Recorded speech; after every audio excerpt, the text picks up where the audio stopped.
guest today is Sarpong. Hi Sarpong. Hi. Could you introduce yourself? I am Sarpong Kumankumah, Ghanaian. I'm a master student here at the University of Boros, and I stay in Boros. Yeah.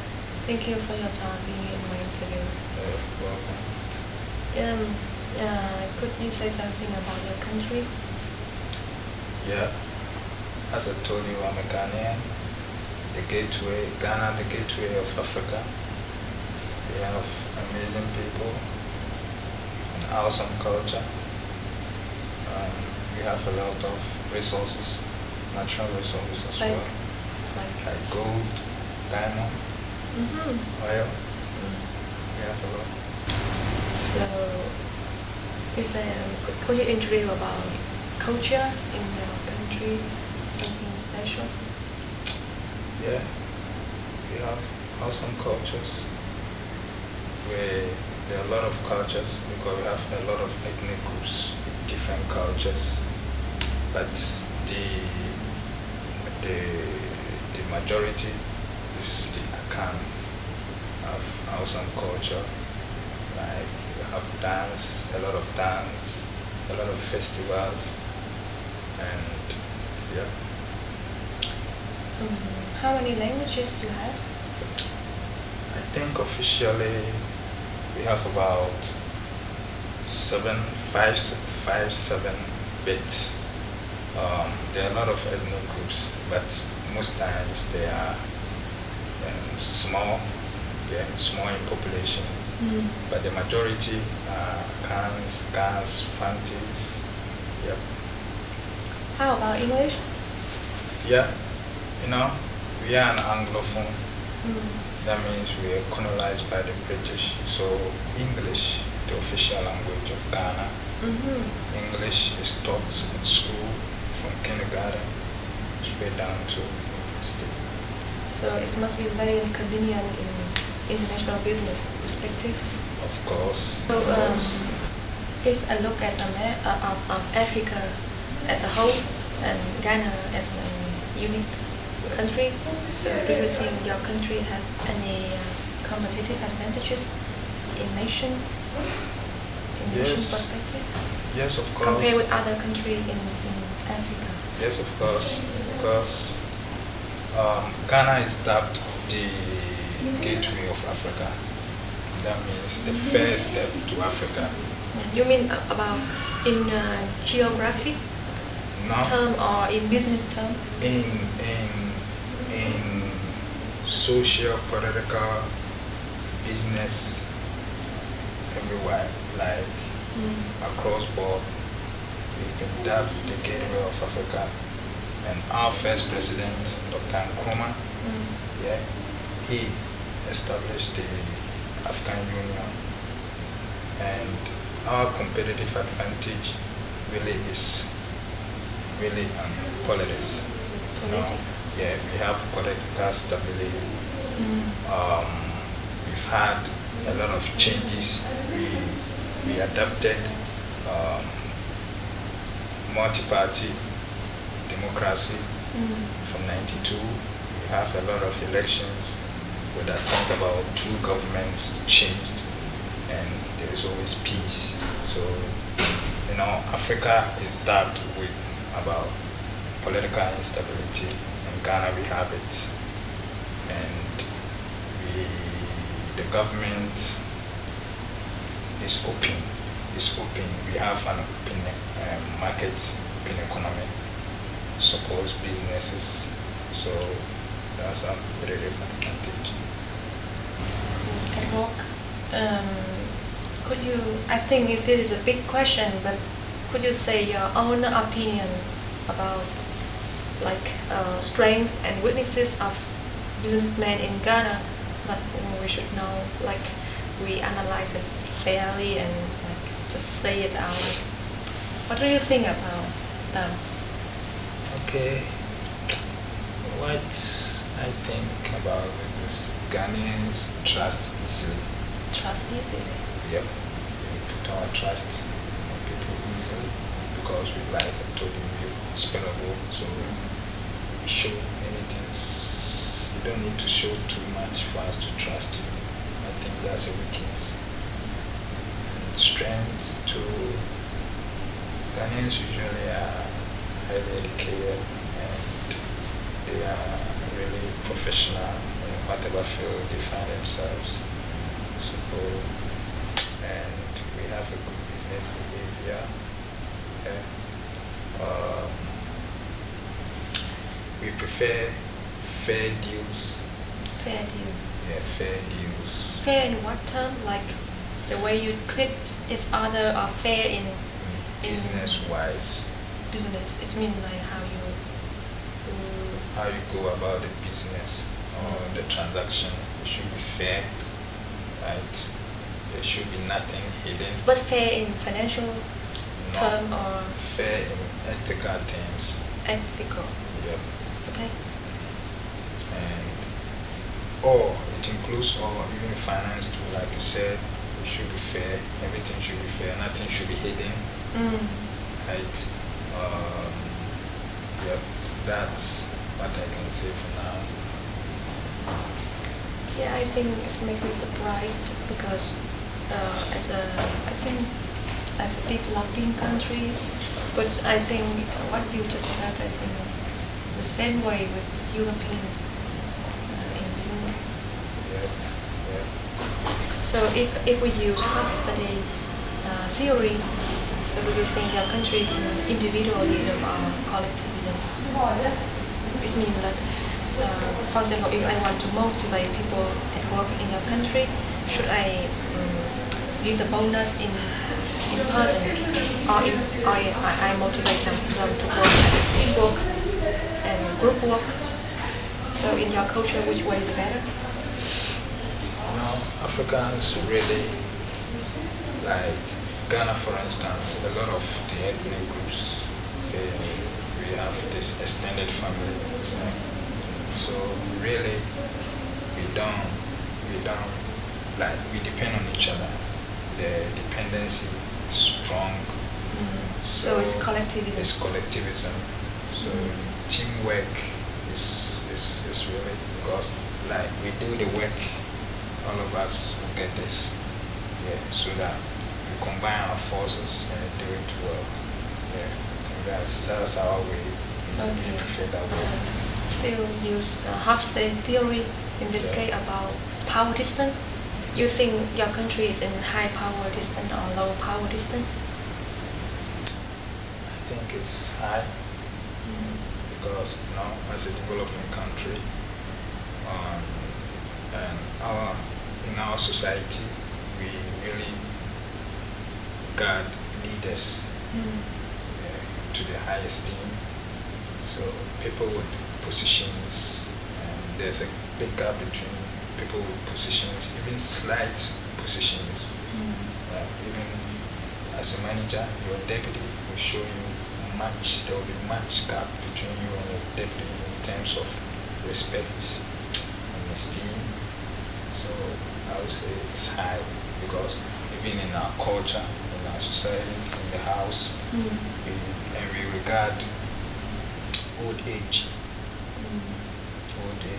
to be respect. We respect, and we've always regarded leaders, though we don't really worship them like it happens in other parts of the world, but we really put leaders high. So it should be a subordinate relationship. Yeah, I think so.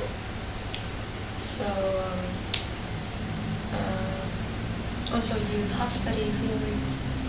How about higher cultural distance or low cultural distance? I think it's high because really our culture has influence on our lives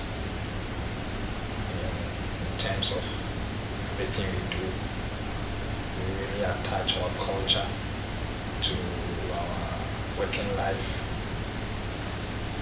Even, for example, in Ghana, maybe the way one ethnic group we have an approach to work or to say, work, for instance, may be different from the other. How these people may see this may be different from how these two may see this.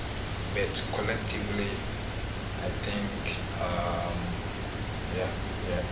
we attach culture, our culture, to our work, everything, our working, social, political life.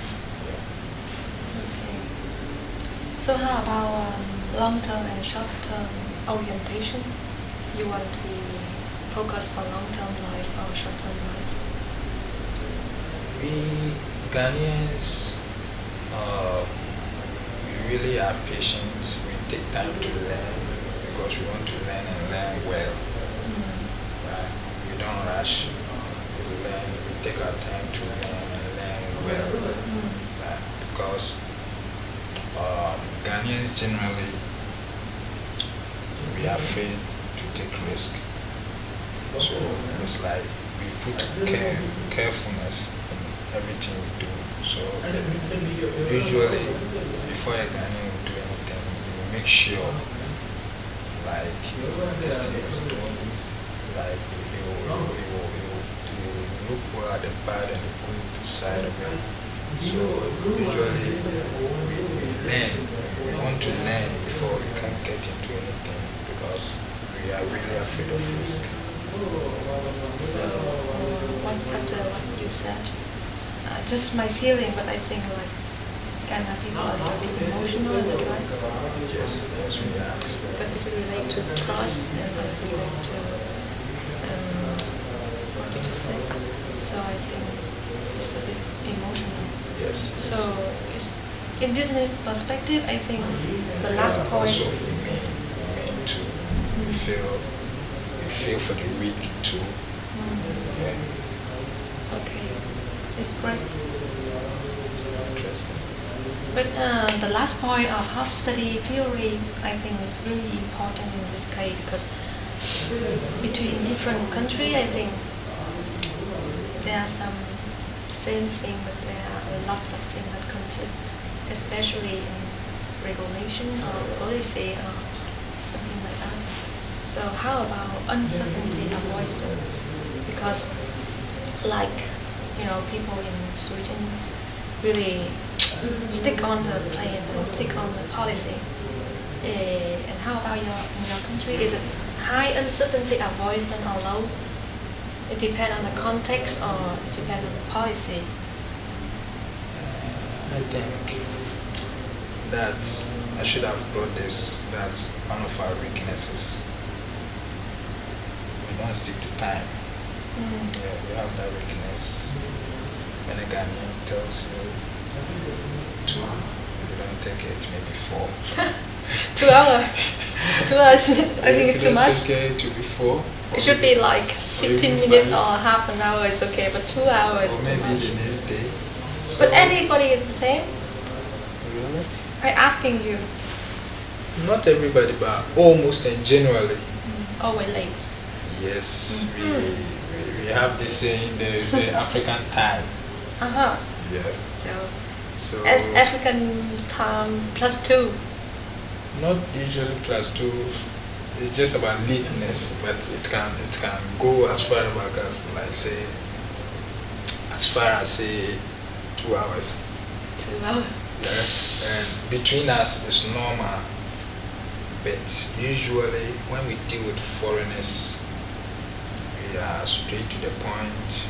We are on time, usually, because Ghanaians regard foreigners a lot, and they always want to put up their best, like maybe like show off, like to and we are to foreigners, but among us it's quite a different ball game. Foreigners, we try to show some kind of respect. But expectation, I think, is relate to emotional. Yes. But the thing in us uncertainty avoidance It's really to, do you feel comfortable to follow the rule, or you want to, like, the manager should take a look at what happened to you in what context, and like to analyze the problem, the situation in specific case. Like Ghanaians are flexible, I should say. So I think we deal with issues according to context, taking you the person into consideration. The Ghanaian will take himself into consideration between being the person taking into consideration the business. But usually, like I told you, we take time to learn, right?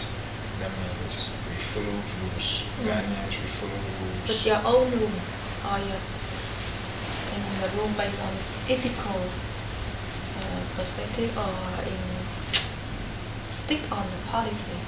Both. Both? Both. Ethically, we are law-abiding people, and but though we are law-abiding, we are not so stiff. We're flexible sometimes. Yeah. So could you say that your culture is in femininity or masculinity? Because in my experience, I think when I visited Egypt, I think there's so much masculinity. Yeah, but how about your country? Because you say that flexible, like ethical, trust, and it's so much in femininity.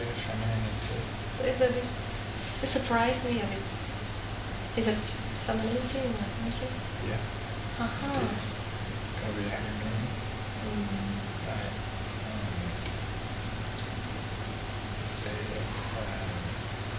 Ghana is a motherland as well. Motherland? Yeah. Ghana, motherland. It's a motherland. So we are humane, like I told you, and so we're not very stiff, flexible, and we base our issues on context. But I think in international management perspective, flexible somehow is really good to create a peaceful and working environment. But in social responsibility, or in the way to control the uncertainty problem, it's really somehow it's create problem too. You think? Of course. Could you interview more about your natural resources? Because you said that your country is famous with natural resources like gold, diamond, cocoa, or something. Could you say something more about that? Yeah, we are endowed with a lot of natural resources. Gold, we have it in but larger quantities. How about the quantities? A lot, or? Yeah, we have it in both in quality for gold. We have it in quality and quantity-wise. So is for cocoa. And recently we've discovered oil, and extraction has started. We're producing it commercially. And for diamond, it's not, we have it, but it's not a lot. Gold, for instance, there are a lot of major mining companies mining in Ghana, and aside that, we have a lot of small-scale mining companies too. For cocoa. But about gold and diamond, you export it as a raw material, or you export it as a product for end customer? Or? Yeah, really, like all of Africa, developing countries, to say that's really one of our weaknesses. Most products really get out of the country in the natural state, unprocessed. Yeah. So, and Ghana is indifferent. But so far the price of gold so high and it's changed the price scale, like the price scale very large. So what happened in your country? Is it really, we have the resources, we have it in abundance, but I mean as you say, but the thing is, the citizens of the country, we don't feel it, right? Yeah, good is there lots, but we don't feel it. We don't feel it. Still, we are poor because, most especially because of our leaders, they are selfish. Most times, right? They care for themselves and their families, and so we don't feel it because when it comes to Ghana, we are still poor, right? So, but for me, I'm more care about business perspective more than political perspective. Okay. So in this case, mean that your countries export and produce gold and diamond just for raw material, and you are not relating to dealing gold, because gold market is dealing as the same way like stock market, and they have many programs to analyze and predict the gold price, and it's dealing like one kind of good. Yes. But your country is not involved in this case, just like produce raw material. Yeah, cocoa, get out of the country raw and processed. Diamond. We have, I think, a diamond, not the mineral. We have produced PPMC in Ghana, which deals in gold, and I think gold, diamond.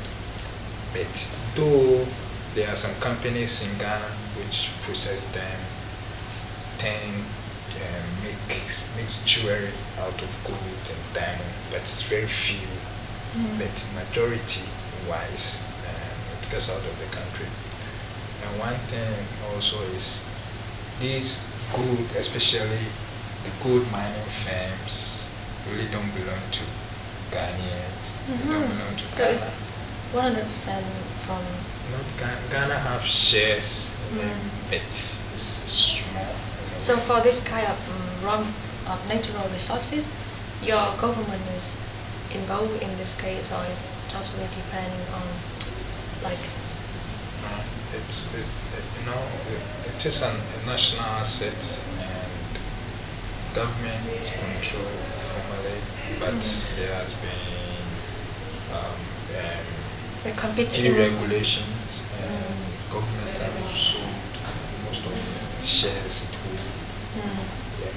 Because in my country, like water, electric, is like monopolistic for the government. The same is for it's not compete fairly in economic terms. The same is for Ghana. Water. But gold and diamond, they don't take it. They have it, but because private individuals, though they are small scale mining companies, but the bulk of where the gold is coming from, like the mines, the bigger mines, is really mined by foreign companies. Though the government have shares in it, but it's foreign companies. So most of the exchange gets out of the country. Interesting. And how about environment factor? Like in business, I care more about an international perspective. How about social responsibility and in the environment there in your country? I think for environment, because we are talking about not environment in like biological perspective, but we are talking in international management perspective. So social responsibility of the firm, and how about the environment there? The business environment in Ghana is hostile, I should say. because we operate a free zone where you can import and produce, but within the free zone, all the goods have to leave the country.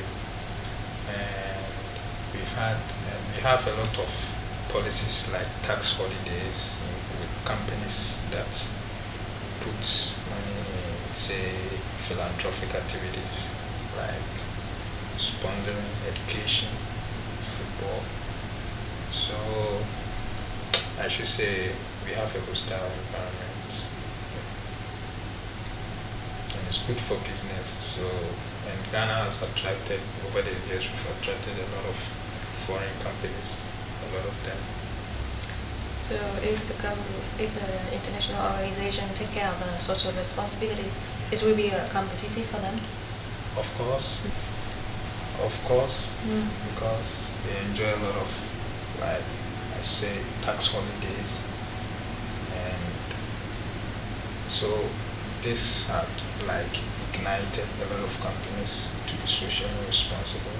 Like a lot of companies, like the gold mining companies, they have what you call charity, like some foundation that say deals in malaria, right? Malaria prevention programs, HIV education. So as for that, I'll say, but I don't think it's enough. They can do better. So maybe this is the last point. I would like to know about the technological readiness in your country, because you say that there are a lot of companies come to your country to get raw material, and they use their technical competitive advantage to get the benefit from the natural resources from your country. So usually they hire people from the host country, but in Ghana, or they send their own people to work in technical department. Yeah. But I mean, most times usually they use a host country nation, or they use a parent country nation as a staff. I mean, I'm talking about staff approach. Yeah. I say the foreign companies in Ghana, I think they use parent company, parent nationals, because most of the key positions are held by them, their nationals. And though some Ghanaians, you find some positions for Ghanaians, but the very key ones are most often. But how about the technological readiness? It means that the knowledge for do this transfer for your people in your country or not? Like, we're a developing country, and technological readiness wise, I would say no, we are not. There's a long way, a very, very long way to go, and it's a challenge for us all individually and corporate wise, and even the government wise. We should put much energy. I understand. It's also the same in my country. Okay. Now, sorry, but how about your population? We are 24 million.